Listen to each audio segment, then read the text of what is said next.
Selamat pagi anak-anak yang terkasih. Selamat berjumpa lagi di edisi kedua pelajaran online kita. Pada pagi hari ini kita akan kembali melanjutkan pelajaran kita, pelajaran agama Katolik dengan tema Sakramen Tobat. Sebelumnya, mari kita lihat dulu apa yang kita pelajari minggu lalu. Anak-anak yang terkasih, minggu lalu kita juga belajar tentang Sakramen Tobat. Ada 3 tujuan pembelajaran yang kita pelajari pada pertemuan kita minggu lalu. Minggu lalu kita belajar tentang menganalisis akibat dari dosa, menjelaskan pengertian dari dosa, menjelaskan arti kata tobat, dan menjelaskan tahap-tahap dalam pertobatan. Anak-anak yang terkasih, dosa merusak relasi kasih antara Allah dan manusia, antara manusia dan manusia lainnya, dan antara manusia dan lingkungannya. Agar hubungan manusia dan Allah, manusia dan sesama, dan manusia dengan lingkungannya kembali damai dan akur, maka dibutuhkan satu tindakan dari dalam hati dan pikiran manusia, yakni pertobatan. Pertobatan sendiri berarti membangun kembali relasi kasih antara manusia dan Allah, manusia dan sesama, dan manusia dengan lingkungannya. Sakramen Tobat menjadi tanda dan sarana pemulihan hubungan yang retak atau rusak akibat perbuatan dosa, menjadi suatu hubungan yang damai dan harmonis antara Allah dan manusia, manusia dan sesama, serta manusia dan lingkungannya. Untuk mendapatkan kerahiman Allah melalui sakramen tobat, tentunya tidak serta-merta terjadi begitu saja. Ada beberapa tahap yang perlu dilalui seseorang agar ia bisa melaksanakan pertobatan. Adapun tahap-tahap yang biasanya dilalui oleh orang yang melakukan pertobatan antara lain: pertama, mengakui atau menyadari akan kesalahan atau dosa. Kedua, menyesali segala kesalahan atau dosa. Tiga, berjanji untuk tidak mengulangi lagi kesalahan atau dosa yang pernah dilakukan. Dan 4, menyatakan diri bertobat. Demikian kilasan balik pelajaran kita minggu lalu. Dengan pelajaran kita tentang sakramen tobat ini, anak-anak diharapkan menyadari dan memahami makna sakramen tobat, sehingga terdorong untuk berani dan setia menyambutnya demi perkembangan hidupnya sendiri, perkembangan sesamanya, dan juga demi menjaga kekudusan gereja.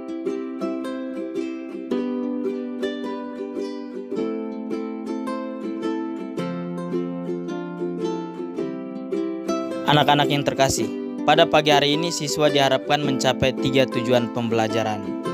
Yang pertama, siswa mampu merumuskan pandangan Yesus tentang pertobatan. Kedua, siswa mampu menemukan langkah-langkah dalam pengakuan dosa. Dan ketiga, siswa mampu mendeskripsikan buah dari sakramen tobat.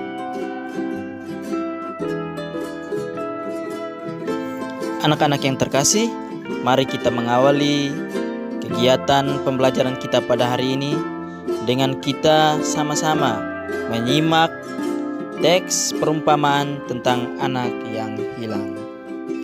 Teks ini diambil dari Injil Lukas bab 15 ayat 11 sampai 32. Silakan dibuka Injilnya dan mari kita baca bersama-sama. Pembacaan diambil dari Injil Lukas bab 15 ayat 11 sampai dengan ayat 32. Perumpamaan tentang anak yang hilang.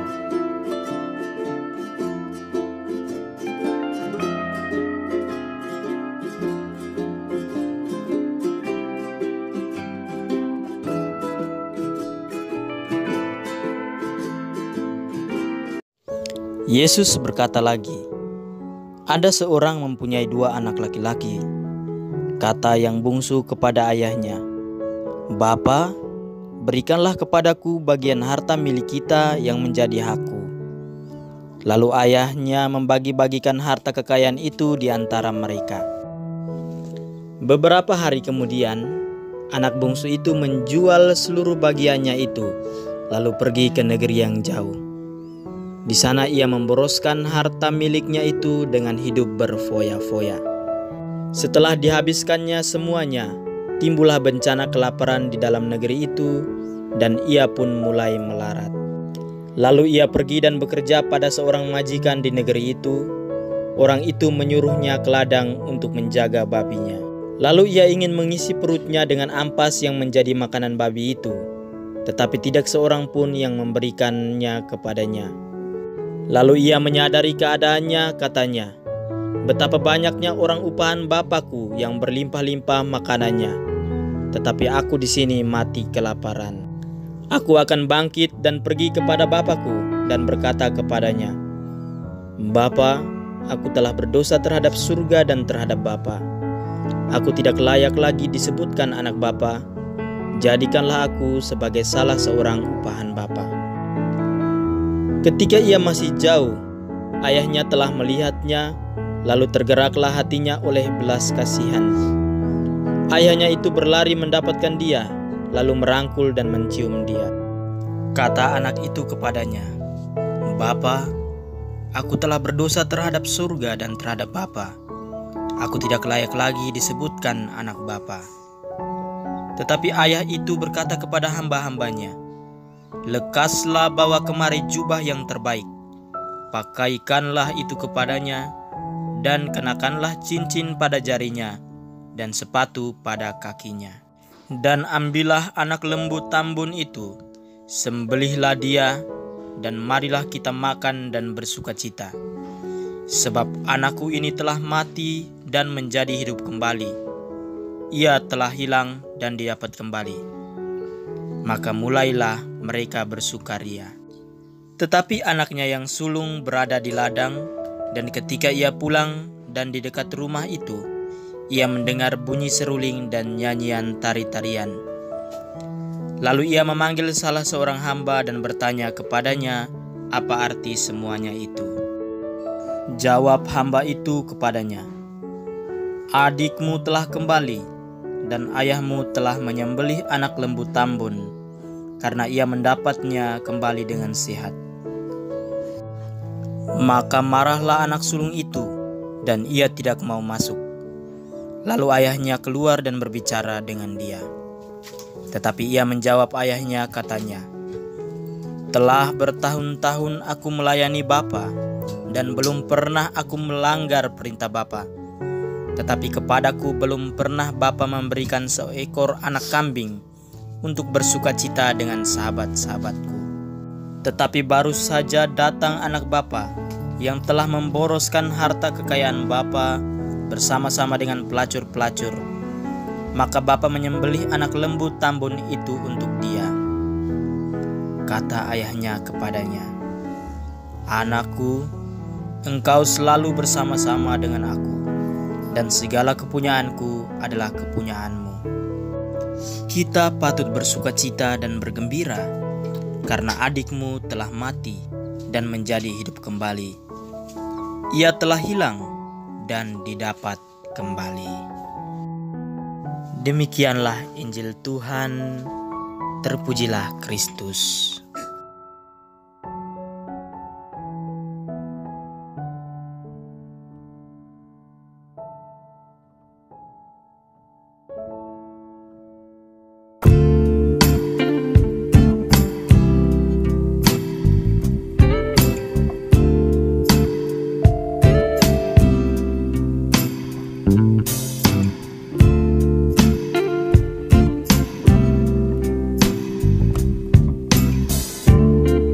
Anak-anak yang terkasih, setelah membaca di rumah dan mendengarkan perumpamaan tentang anak yang hilang, jawablah pertanyaan-pertanyaan yang berikut.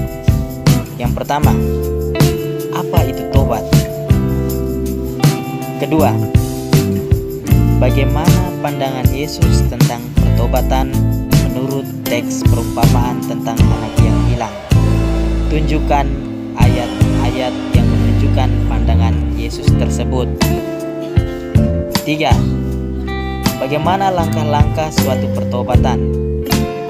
Keempat, bagaimana langkah-langkah pengakuan dosa? Dan yang terakhir, apa saja buah dari sebuah pertobatan?